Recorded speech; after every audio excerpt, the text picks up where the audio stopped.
Hello everyone, welcome to my YouTube channel pharma insights by Nandana. So എല്ലാവർക്കും എൻ്റെ ചാനലിലേക്ക് സ്വാഗതം. ഞാൻ നാളെ നമ്മുടെ LSTD എക്സാമിനേഷൻ നടക്കുകയാണല്ലേ. സോ അതിന് വേണ്ടിയിട്ട് നിങ്ങളെല്ലാവരും പ്രിപ്പയർഡ് ആയിട്ടുണ്ടാവുമല്ലോ. ഓക്കെ, എല്ലാവരും മാക്സിമം ടെൻഷനൊന്നും ഇല്ലാതെ തന്നെ എക്സാം പോയി അറ്റൻഡ് ചെയ്യുക കേട്ടോ. ടെൻഷൻ അടിച്ചിട്ട് ഒരു പ്രയോജനമില്ലല്ലോ. ടെൻഷൻ അടിച്ച് നമ്മൾ ഉള്ളതും കൂടി മറന്നു പോവുകയുള്ളൂ. ഓക്കെ, സോ നിങ്ങൾ ടെൻഷനൊന്നും ഇല്ലാതെ നാളെ നല്ല കൂളായിട്ട് പോയി എക്സാം എഴുതുക. അറിയുന്ന ആൻസേഴ്സ് മാത്രം അറ്റൻഡ് ചെയ്യാൻ ശ്രമിക്കുക. നെഗറ്റീവ് മാർക്ക് ഉണ്ടാവാതിരിക്കാൻ മാക്സിമം ശ്രമിക്കുക കേട്ടോ. സോ അതൊക്കെയാണ് നമുക്ക് എക്സാമിന് മുമ്പ് ചെയ്യാമെന്ന കാര്യങ്ങൾ. നമുക്ക് ഇങ്ങനെ ക്വസ്റ്റ്യൻസ് കാണുമ്പോൾ നമുക്കൊരു ടെൻഡൻസി ഉണ്ടാവും, നമുക്ക് അറിയാവുന്ന പോലെ ഒക്കെ തോന്നും. പക്ഷെ നമുക്ക് നല്ല ഷുവറായിട്ടുള്ള ക്വസ്റ്റ്യൻസൊക്കെ നിങ്ങൾ അറ്റൻഡ് ചെയ്യുക. നമുക്ക് ഒട്ടും അറിയില്ലാത്ത ക്വസ്റ്റ്യൻസ് നമ്മളത് കറക്കി കുത്തി എഴുതാൻ വേണ്ടിയിട്ട് നിൽക്കരുത്. ഓക്കെ, സോ അങ്ങനെ ചെയ്യുക. നമുക്ക് ഈ ഒരു എക്സാം കഴിഞ്ഞാലും നമുക്ക് ഇനി വരുന്നുണ്ടല്ലോ, ഗുരുവായൂർ ദിവസം വരുന്നുണ്ട്, എയിംസ് വരുന്നുണ്ട്, RRB വരുന്നുണ്ട്. സോ ഒരു എക്സാംസ് ഒക്കെ വരുന്നുണ്ട്. സോ ഇതിൻ്റെ ഒരു പേരിൽ നിങ്ങൾ കൂടുതൽ ടെൻഷൻ അടിക്കേണ്ട. അപ്പോൾ നമുക്ക് ഉള്ളതും കൂടെ മറന്നു പോകലേ ഉള്ളൂ. ഓക്കെ, സോ നമ്മൾ ഇനി എനിക്ക് കുറച്ചൊരു മെസ്സേജൊക്കെ ചെയ്ത് എനിക്ക് അറിയിച്ചിട്ടുണ്ട്. നിങ്ങൾ എയിംസിൻ്റെ ഒപ്പം തന്നെ ഗുരുവായൂർ ദിവസത്തിൻ്റെയും ക്വസ്റ്റ്യൻ പേപ്പേഴ്സും അതിനെക്കുറിച്ച് ടോപ്പിക്കൊക്കെ ഡിസ്കസ് ചെയ്യാൻ വേണ്ടി പറഞ്ഞിട്ടുണ്ട്. സോ ഞാൻ അതൊക്കെ ചെയ്യുന്നതായിരിക്കും. എനിക്കറിയാവുന്ന പോലെ മാക്സിമം ടോപ്പിക്കുകളും കാര്യങ്ങളൊക്കെ നിങ്ങൾക്ക് വേണ്ടിയിട്ട് ഡിസ്കസ് ചെയ്യുന്നതായിരിക്കും കേട്ടോ. സോ എനിക്കറിയാവുന്ന പോലെ ഞാനിത് മാക്സിമം ഷെയർ ചെയ്യാം. എന്താണ് ഫാർമ പോർഷൻസ് ആയാലും നോൺ ഫാർമ പോർഷൻസൊക്കെ നമുക്ക് ഡിസ്കസ് ചെയ്യാം കേട്ടോ. ഓക്കെ, സോ നമുക്ക് എല്ലാവർക്കും all the best for the exam. Okay, നന്നായി എഴുതിയിട്ട് വരിക. നമ്മളെല്ലാം പഠിക്കുക, എന്നിട്ട് ദൈവത്തിൻ്റെ കയ്യിൽ ഏൽപ്പിക്കുക. ഓക്കെ, സോ പഠിച്ചിട്ട് അറ്റൻഡ് ചെയ്യുക. ഓക്കെ, സോ നമുക്ക് കുറച്ച് ക്വസ്റ്റ്യൻസോടെ നോക്കാം. അതിന് മുന്നേ ആരെങ്കിലും ചാനൽ സബ്സ്ക്രൈബ് ചെയ്തിട്ടില്ലെങ്കിൽ നിങ്ങൾ സബ്സ്ക്രൈബ് ചെയ്തിട്ട് തന്നെ കാണാൻ ശ്രമിക്കുക കേട്ടോ. സോ ബെൽ ബട്ടൺ കൂടി പ്രസ് ചെയ്യുക. ഞാനിടുന്ന എല്ലാ നോട്ടിഫിക്കേഷൻ നിങ്ങൾക്ക് കറക്റ്റായിട്ട് തന്നെ കിട്ടുന്നതായിരിക്കും. ഓക്കെ, സോ നിങ്ങൾക്ക് ഇത് വളരെ യൂസ്ഫുൾ ആയിരിക്കും. ഓക്കെ, നമുക്ക് ക്വസ്റ്റ്യൻസ് നോക്കിയാലോ വേഗം തന്നെ. The cathartic property, first question വന്നിരിക്കുന്നത് എന്താണ്? The cathartic property of castor oil is due to presence of option A linoleic acid, option B arachidonic acid, option C ricinoleic acid, option D stearic acid. So castor oil പഠിക്കുമ്പോൾ നമുക്കറിയാമല്ലേ, അതിൻ്റെ main content എന്താണല്ലേ, ricinoleic ആസിഡാണ്. So അതാണ് അതിൻ്റെ cathartic പ്രോപ്പർട്ടിക്ക് കാരണമായിട്ടുള്ളത്. Okay, അടുത്ത ക്വസ്റ്റ്യൻ എന്താണ്? D tubocurarine is a neuromuscular blocking agent, anticholinesterase, anaesthetic, neuro degenerative agent. Okay, D ട്യൂബർകുലാനിൻ നമുക്ക് പഠിക്കാനുള്ളത് എവിടെയാണ്? It is a neuromuscular blocking agent ആണ് അല്ലേ, ഡി ട്യൂബർകുലാനിൻസ് എന്ന് പറയുന്നത്. ഓക്കെ, അതിൻ്റെ ക്ലാസിഫിക്കേഷനൊക്കെ നിങ്ങൾക്ക് അറിയാമല്ലോ, പഠിച്ചിട്ടുണ്ടായിരിക്കുമല്ലോ. സോ അത് ന്യൂറോമസ്കുലർ ബ്ലോക്കിംഗ് ഏജൻറ്റിൽ വരുന്ന ഡ്രഗാണ്. ഓക്കെ, സോ നമുക്ക് ഇനി നമ്മൾ ചാനൽ സ്റ്റാർട്ട് ചെയ്തിട്ട് കുറച്ച് ആളല്ലേ ആയിട്ടുള്ളൂ. സോ നമ്മൾ വരുമ്പോൾ നമുക്ക് ഫാർമക്കോളജിയുടെ ഓരോരോ പോർഷൻസ് വെച്ച് നമുക്ക് ഡിസ്കസ് ചെയ്യാം. പോസിബിൾ ആയിട്ടുള്ള ക്വസ്റ്റ്യൻസൊക്കെ നമ്മൾ വരുന്ന ഇതിൽ നമുക്ക് ഗുരുവായൂർ ദിവസം ആകുമ്പോഴത്തേക്ക് നമുക്ക് ഡിസ്കസ് ചെയ്ത് വെക്കാം കേട്ടോ. അടുത്ത് വന്നിരിക്കുന്നത് എന്താണ്? The schedule which provide standard for ophthalmic preparation. Schedule P, schedule R, schedule F, schedule Y. So ophthalmic പ്രിപ്പറേഷനുമായിട്ട് ബന്ധപ്പെട്ട് കിടക്കുന്ന ഷെഡ്യൂൾ ഏതാണ്? ഷെഡ്യൂൾ എഫ് ആണ് അല്ലേ. അതാണ് ഒഫ്താൽമിക് പ്രിപ്പറേഷനായിട്ട് വന്നിട്ടുള്ളത്. ഓക്കെ, ഷെഡ്യൂൾ പി എന്താണ് വരുന്നത്? ഷെഡ്യൂൾ പി വരുന്നത് ലൈഫ് പീരീഡ് ഓഫ് ഡ്രഗ്സ് അല്ലേ, ലൈഫ് പീരീഡുമായിട്ട് ബന്ധപ്പെട്ടാണ് നമുക്ക് ഷെഡ്യൂൾ പി വരുന്നത്. അതുപോലെ തന്നെ ഷെഡ്യൂൾ ആർ എന്ന് പറഞ്ഞാൽ എന്താണ്? മെക്കാനിക്കൽ കോൺട്രാസെപ്റ്റീവ്സ് ആണ് ഷെഡ്യൂൾ ആറിൽ വരുന്നത്. ഷെഡ്യൂൾ വൈ എന്താണ്? ക്ലിനിക്കൽ ട്രയൽസ് അല്ലേ, ക്ലിനിക്കൽ ട്രയൽസ് ആണ് വരുന്നത് ഷെഡ്യൂൾ വൈയിൽ. ഓക്കെ, സോ നിങ്ങൾ ആരെങ്കിലും ഷെഡ്യൂൾസ് പഠിക്കാനായിട്ട് ഇതിൽ ഇപ്പോൾ ഈ ജൂറിസ്പ്രുഡൻസിലെ ഏറ്റവും ഇമ്പോർട്ടൻറ്റ് ഷെഡ്യൂളും ഉണ്ടായിരിക്കും, അതിലെ ഫോംസ്. ഇതെല്ലാവരും നോക്കിയിട്ട് തന്നെ പോകണം കേട്ടോ, അത് മറന്നു പോകരുത്. ഓക്കെ, അടുത്ത ക്വസ്റ്റ്യൻ വന്നിരിക്കുന്നത് എന്താണ്? Citric acid cycle take place in. So ഇത് സിലബസ് ആണോ ഔട്ട് ഓഫ് സിലബസ് ആണോ എനിക്കറിയില്ല, ഒരു ക്വസ്റ്റ്യൻ പേപ്പറിൽ വന്ന ക്വസ്റ്റ്യൻ ആണ്, കേരള PSC തന്നെ. Citric acid cycle take place in liver, mitochondria, endoplasmic reticulum, nucleic acid. So നിങ്ങളത് ജസ്റ്റ് ഓർത്ത് വയ്ക്കുക, citric acid cycle take place in mitochondria. Okay, അടുത്ത question, the pyrimidine component of RNA is adenine, guanine, thymine, uracil. So RNAയുടെ pyrimidine component എങ്ങാനും ചോദിച്ചു കഴിഞ്ഞാൽ answer ഏതാണ് വരുന്നത്? പിരമിഡിൻ കമ്പോണൻറ്റ് ഉള്ളത് യുറാസിലാണ്. ഓക്കെ, ഓപ്ഷൻ ഡി ആണ്, യുറാസിലാണ് വരുന്നത്. ഓക്കെ, ജസ്റ്റ് ഒന്ന് നോക്കിയിട്ട് പോയാൽ മതി. നമുക്ക് RNAയിലുള്ളത് എന്തൊക്കെയാണ്? പിരമിഡ് 2 കമ്പോണൻസ് ആണുള്ളത്, ഒന്ന് യുറാസിലുണ്ട്, ഒന്ന് സൈറ്റോസൈനും ഉണ്ട്. ഓക്കെ, സോ ഈ DNA യിൽ എന്തൊക്കെയുണ്ട്? അഡിനിൻ ഉണ്ട്, ഗ്വാനിൻ ഉണ്ട്, സൈറ്റോസിൻ ഉണ്ട്, തൈമിൻ ഉണ്ട്. ഓക്കെ, ഈ DNA യിൽ യുറാസിന് പകരം എന്താ കിടക്കുന്നത്? തൈമിനാണ് അല്ലേ. DNA യിൽ തൈമിനാണ് ഉണ്ടാകുന്നത്, യുറാസിന് പകരം ഓക്കെ, തൈമീനാണ് ഉണ്ടാവുന്നത്. നമുക്ക് ഈ RNA-ലാണ് അതിന് പകരം എന്താണ് ഓക്കെ, DNA തൈമീനാണ്, അതിന് പകരം RNA എന്താണ് യുറാസിലാണ് വരുന്നത്. ഓക്കെ, ബാക്കിയുള്ളതൊക്കെ സെയിം ആണ് അല്ലേ. സോ ഈ ഒരു ഡിഫറൻസ് മാത്രമേ ഉള്ളൂ. എന്തായാലും ഇവിടെ ചോദിച്ചിരിക്കുന്ന പിരമിഡിൻ കമ്പോണൻ്റ് ആണ്, ദാറ്റ് ഈസ് യുറാസിൽ. ഓക്കെ, യുറാസിലുണ്ട്. അതുപോലെ തന്നെ സൈറ്റോസൈനും വന്നു കഴിഞ്ഞാൽ ഓപ്ഷനിൽ വന്നാൽ അതുമുണ്ട്. അത് രണ്ടുമാണ് മെയിനായിട്ട്. ഓക്കെ, അടുത്തത് major side effect of chloramphenicol: bone marrow depression, GI disturbance, insomnia, profound dyspnea. So the direct question ആണ് bone marrow depression. ഓക്കെ, അടുത്തത് എന്താ വന്നിരിക്കുന്നത്? Example for a 5-membered heterocyclic compound with one heteroatom is pyrimidine, furan, aziridine and phenanthrene. So ഇതിൽ ഏതാണ് heterocyclic compounds with one hetero atom വന്നിരിക്കുന്നത്? That is option B, furan. നമുക്കറിയാലോ ഫ്യൂറാൻ്റെ structure നമുക്കറിയാം. ഒരു ഓക്സിജൻ ഗ്രൂപ്പ് 5 മെമ്പേർഡ് ആണ്, ഒരു oxygen ഗ്രൂപ്പാണ് വരുന്നത്. പിരമിഡിൻ എന്ന് പറയുമ്പോൾ എന്താണ്? 6 മെമ്പേർഡ് റിംഗ് അല്ലേ വരുന്നത്, 2 നൈട്രജൻ ഗ്രൂപ്പും കാണും. അസിഡിൻ എന്ന് പറയുമ്പോൾ 3 മെമ്പേർഡ് റിംഗ് ആണ്, ഒരു നൈട്രജൻ ആറ്റം ഉണ്ടായിരിക്കും അല്ലേ. ഫിനാന്ത്രിൻ പിന്നെ എന്താണ് 5 മെമ്പേർഡ് അല്ല. ഓക്കെ, അടുത്ത ക്വസ്റ്റ്യൻ എന്താണ്? 1 tablespoon full is option A 4 ml, B 6 ml, C 8 ml and D 15 ml. So ഈ ഒരു കൺവേർഷൻസ് ഉണ്ടല്ലോ, അത് നിങ്ങൾ കറക്റ്റായിട്ട് തന്നെ നോക്കിയിട്ട് പോകണം കേട്ടോ. കൺവേർഷൻസ് ഒന്നുകൊണ്ട് വായിച്ചിട്ട് പോവുക. ഇതൊക്കെ നമുക്ക് ഇങ്ങനത്തെ മറന്നു സാധ്യതയുള്ള കാര്യങ്ങളൊക്കെ തലേദിവസം തന്നെ ജസ്റ്റ് വായിച്ചിട്ട് പോകണേ നല്ലത്. ഓക്കെ, 1 tablespoon full എന്ന് പറയുമ്പോൾ എന്താണ്? 15 ml ആണ് അല്ലേ. 1 tablespoon എത്രയാണ്? 15 ml. അപ്പോൾ അതുപോലെ തന്നെ 1 teaspoon ആണ് നിങ്ങളോട് ചോദിക്കുന്നത്. അത് നിങ്ങൾ ശ്രദ്ധിക്കണം. ഈ ടേബിൾ സ്പൂൺ, ടീസ്പൂൺ നമുക്ക് വ്യത്യാസം പെട്ടെന്ന് നമുക്ക് കൺഫ്യൂഷൻ ഉണ്ടാവാൻ സാധ്യതയില്ലേ. അപ്പോൾ ടീസ്പൂൺ ഫുൾ ആണ് നിങ്ങളോട് ചോദിച്ചിരിക്കുന്നതെങ്കിൽ എത്ര ml വരിക? That is 4 ml. Okay, 4 ml ആണ് വരിക. ഓക്കെ, അതുപോലെ ഒരു ഡ്രോപ്പ് ചിലപ്പോൾ ചോദിക്കാം 1 ഡ്രോപ്പ് എത്ര ml ആണ്? 1 ഡ്രോപ്പ് എന്ന് പറഞ്ഞാൽ എത്രയാണ്? 0.06 ml ആണ് വരിക. ഓക്കെ, അതിന് നമുക്ക് 1 മിനിം എന്നും വേണമെങ്കിൽ വിളിക്കാം. 1 മിനിം. ഓക്കെ, മിനിം എന്ന് നമുക്ക് വിളിക്കാം. ഓക്കെ, സോ അത് ഓർത്ത് 1 ഡ്രോപ്പ് എന്നുള്ളത് 0.06 ml ആണ് വരിക. ഒരു ടീസ്പൂൺ ഫുൾ എന്ന് പറഞ്ഞാൽ 4 ml, ഒരു ടേബിൾ സ്പൂൺ ഫുൾ എന്ന് പറയുമ്പോൾ എന്താണ്? 15 ml ആണ് വരിക. അതുപോലെ നിങ്ങൾക്ക് ഒരു വൈൻ ഗ്ലാസ് ഫുൾ എന്ന് പറയുമ്പോൾ എത്രയാണെന്ന് ഓർത്ത് വയ്ക്കുക? വൈൻ ഗ്ലാസ് ഫുള്ള് അത് എത്ര? 60 ml. അതുപോലെ ഒരു ടീ കപ്പ് ഫുൾ എന്ന് പറഞ്ഞാൽ 120 ml, ഒരു ടംബ്ലർ ഫുൾ എന്ന് പറഞ്ഞാൽ 240 ml ആണ്. ഇത് മറക്കരുത് കേട്ടോ. സോ ഓർത്ത് വയ്ക്കാം. 1 ഡ്രോപ്പ് എന്ന് പറഞ്ഞാൽ 0.06 ml, 1 ടേബിൾ സ്പൂൺ എന്ന് പറയുമ്പോൾ 15 ml, 1 ടീസ്പൂൺ ആണെങ്കിൽ 4 ml, ടേബിൾ ആകുമ്പോൾ കുറച്ച് വലുതായിട്ട് 15 ml. Okay, wine glass 60 ml, tea cup ആണെങ്കിൽ 120 ml, ടംബ്ലർ ഫുൾ ആണെങ്കിൽ 240 ml ആയിരിക്കും നമുക്ക് വരിക. ഓക്കെ, സോ അതുപോലെ നിങ്ങൾക്ക് കുറച്ച് കൺവേർഷൻസ് ഉണ്ടായിരിക്കുമല്ലോ, ആ കൺവേർഷൻസ് ഒക്കെ ഒന്ന് നോക്കിയിട്ട് തന്നെ പോകണം കേട്ടോ. അടുത്ത ക്വസ്റ്റ്യൻ വന്നിരിക്കുന്നത് Bence Jones proteins found in urine occurs: liver disease, diabetes mellitus, multiple myeloma, thalassaemia.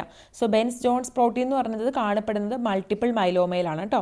അടുത്ത ക്വസ്റ്റ്യൻ എന്താണ്? Preparation of digitalis is used in the treatment of hypertension, gout, myocardial infarction, congestive cardiac failure.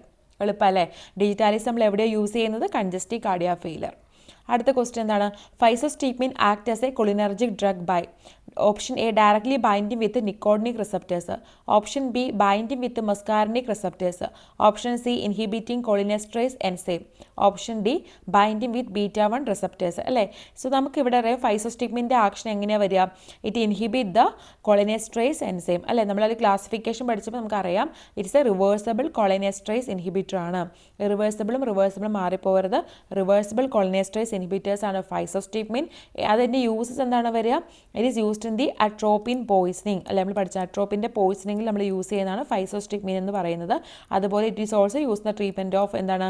ഗ്ലൂക്കോമയുടെ ട്രീറ്റ്മെൻറ്റിന് വേണ്ടി നമ്മൾ use ചെയ്യുന്നുണ്ട്. Okay, അതുപോലെ എന്താണ്? ഇത് blood brain barrier cross ചെയ്യുന്ന ഒരു ഡ്രഗാണ്. ഓക്കെ, മറ്റുള്ള ഡ്രഗിൽ നിന്നുള്ള വ്യത്യാസമാണ് ഞാനൊന്ന് ഓർമ്മിപ്പിച്ചേട്ടോ. അടുത്ത ക്വസ്റ്റ്യൻ നമുക്ക് നോക്കാം. എന്താണ്? Which among the following is not a natural insecticide? Natural insecticide അല്ലാത്തത് ഏത്? ഈ നോട്ടുകളുടെ ഇവിടെ കണ്ടോ? നോട്ട്. Okay, Chrysanthemum, cinerariifolium, Nicotiana tabacum, Ryania speciosa and Piper nigrum. So ഇതിൽ നമുക്ക് നോക്കുമ്പോൾ ഇതിൽ നാച്ചുറൽ ഇൻസെക്ടിസൈഡ് അല്ലാത്തത് ഓപ്ഷൻ ഡി ആണ്, പൈപ്പർ നൈഗ്രം ആണ് വരുന്നത്. ഈ ക്രൈസാന്തിമം എന്ന് പറയുമ്പോൾ ഇത് ഇത്തിരി ഇമ്പോർട്ടൻ്റ് ആണ്. ചില സമയത്ത് ചോദിച്ചിട്ടുണ്ട്. പൈറിത്രം എന്ന് പറയാറുണ്ട്. പൈറിത്രം. ഓക്കെ, പൈറിത്രം എന്ന് പറഞ്ഞാൽ നാച്ചുറൽ ഇൻസെക്ടിസൈഡ് ആണ്. നിക്കോട്ടിയാൻ ട്യൂബാക്കോ റിയാനിയ സ്പീഷീസ് വരുന്നുണ്ട്. ഓക്കെ, ഇതാണ് അല്ലാത്തത്. Most common adverse effect of non steroidal anti inflammatory agent, അതായത് NSAIDയുടെ ഏറ്റവും important adverse effect: CNS toxicity, gastrointestinal toxicity, cardiac toxicity, skin rashes. ഏതാണ് വരിക? Gastrointestinal toxicity. ഓക്കെ, അടുത്ത question epinephrine is not used in എന്തിനാണ് ഉപയോഗിക്കാത്തത്? Bronchospasm, hypertension, hypersensitivity reaction, increased intraocular pressure. Okay, so ഈ ഒരു കേസിൽ നമുക്കൊരു ചിലപ്പോൾ ഒരു കൺഫ്യൂഷൻ നമുക്ക് ഫീൽ ചെയ്യാം. പക്ഷേ ഇവിടെ നോക്കൂ, എപ്പിനെഫ്രിൻ നമ്മൾ ഉപയോഗിക്കാതെ ബ്രോങ്കോസ്പാസത്തിൽ നമ്മൾ യൂസ് ചെയ്യുന്നുണ്ടല്ലോ, അതറിയാം. ഈ എപ്പിനെഫ്രിൻ നമ്മൾ യൂസ് ചെയ്യുന്നത് ഏത് റൂട്ടാണെന്ന് കറക്റ്റായിട്ട് നോക്കിയിട്ട് തന്നെ പോകണം. ബ്രോങ്കോസ്പാസത്തിൽ ഏത് റൂട്ടാണ്, അനസ്തറ്റിക് ഹൈപ്പർ സെൻസിറ്റീവ് റിയാക്ഷനിൽ ഏത് റൂട്ടാണ്, ഇതൊക്കെ IM റൂട്ടാണ് പോകുന്നത്. ഓക്കെ, സോ അത് നോട്ട് ചെയ്തിട്ട് പോകണം കേട്ടോ. ഹൈപ്പർ ടെൻഷനിൽ ഏതാണ്? ഓക്കെ, സോ ഇത് ഹൈപ്പർ ടെൻഷനിലാണ് നമുക്ക് ഈ എപ്പിനെഫ്രിൻ നമ്മൾ ഉപയോഗിക്കില്ല. കാരണം എന്താണ്, ഈ എപ്പിനെഫ്രിൻ എന്ന് പറഞ്ഞാൽ എന്താണ്, സിമ്പതോമിമെറ്റിക് മെഡിക്കേഷൻ ആണ് അല്ലേ. അത് എന്ത് ചെയ്യും, ആൽഫ ബീറ്റ 1 സ്റ്റിമുലേഷൻ നടത്തിയിട്ട് ഹൈപ്പർ ടെൻഷൻ ഉണ്ടാക്കുന്ന ഒരു മെഡിസിനാണ്. സോ അത് നമ്മൾ വീണ്ടും ഹൈപ്പർ ടെൻഷനിൽ കൊടുക്കില്ലല്ലോ. അതുപോലെ ഇൻക്രീസ്ഡ് ഇത് നമുക്കറിയാം, ഈ ഇൻട്രാ ഒക്കുലർ പ്രഷർ ജസ്റ്റ് ചെറുതായിട്ടൊന്ന് കൂട്ടുന്ന മെഡിക്കേഷനാണ് ഈ എപ്പിനെഫ്രിൻ എന്ന് പറയുന്നത്. ഓക്കെ, അതായത് അക്വസ് ഹ്യൂമറിൻ്റെ ഔട്ട്ഫ്ലോ കൂട്ടും. ഓക്കെ, സോ ഒരു കേസിൽ നമുക്ക് എന്താണെന്ന് വെച്ചാൽ ഈ നാരോ ആംഗിൾ ഗ്ലൂക്കോമ ഉള്ള ആളുകളില്ലേ, അവർക്ക് ഇത് അവരുടെ കണ്ടീഷൻ വേഴ്സൺ ആവാൻ സാധ്യതയുണ്ട്. ഓക്കെ, സോ അതുകൊണ്ട് നമ്മൾ ഗ്ലൂക്കോമയുടെ കേസിൽ വരുമ്പോഴത്തേക്കും ഈ ഒരു എപ്പിനെഫ്രിൻ കൊടുക്കുമ്പോൾ നമ്മൾ എന്തെങ്കിലും കുറച്ച് കോഷൻ എടുക്കണം, ശ്രദ്ധിച്ച് കൊടുക്കണം. ഓക്കെ, സോ പക്ഷേ കൊടുക്കാൻ പാടില്ല എന്നല്ല, കുറച്ച് ശ്രദ്ധിച്ച് വേണം നമ്മൾ കൊടുക്കാൻ വേണ്ടിയിട്ട്. ഓക്കെ, നാരോ ആംഗിൾ ഗ്ലൂക്കോമയുടെ കേസാണ് പറഞ്ഞത് കേട്ടോ. നാരോ ആംഗിൾ ഗ്ലൂക്കോമയിലാണ് ഈ ഒരു കോഷൻ നമുക്ക് വേണ്ടത്. ഓക്കെ, പക്ഷേ നമുക്ക് ഈ ക്വസ്റ്റിനിൽ വന്നേക്കാൾ മോർ അപ്രോപ്രിയേറ്റ് ആൻസർ എന്താണ്, ഹൈപ്പർ ടെൻഷൻ തന്നെയാണ് വരിക. ആ ഒരു കേസിൽ നമുക്ക് കൊടുക്കാൻ പറ്റില്ല. ഓക്കെ, അടുത്ത ക്വസ്റ്റ്യൻ നമുക്ക് നോക്കാം. അടുത്ത ക്വസ്റ്റ്യൻ വന്നിരിക്കുന്നത് എന്താണ്, barbiturate which is used for the induction of anaesthesia is option A phenobarbitone, option B secobarbital, option C mephobarbital, option D thiopentone sodium. So barbiturate ഏതാണ് യൂസ് ചെയ്യുന്നത് ഇൻഡക്ഷൻ ഓഫ് അനസ്തേഷ്യക്ക്? Thiopentone സോഡിയാണ് use ചെയ്യുന്നത്. Okay, അടുത്ത question, highly selective കോസ്റ്റ് inhibitor ഏതാണ്? Tenoxicam, കീറ്റോപ്രൊഫൻ, സെലിക്കോക്സിബ്, കീറ്റോറിലാക്ക്. Cox 2 inhibitors ഏതാണ്? അത് നമുക്ക് കോക്സിബ്സ് നമ്മൾ വിളിക്കാറുണ്ടല്ലോ അല്ലേ, കോക്സിബ്സ്. അവസാനം കോക്സിബ് എന്ന് വരുന്നത് സെലിക്കോക്സിബ്, വാൽഡി കോക്സിബ്, റൊഫി കോക്സിബ്. ഓക്കെ, റൊഫി കോക്സിബ് പറഞ്ഞപ്പോഴാണ് ഓർത്തെ, നമ്മൾ ബാൻ ചെയ്ത കോക്സിബാണ് അല്ലേ റൊഫി കോക്സിബ്. അതെന്തുകൊണ്ടാണ് ബാൻ ചെയ്തത്?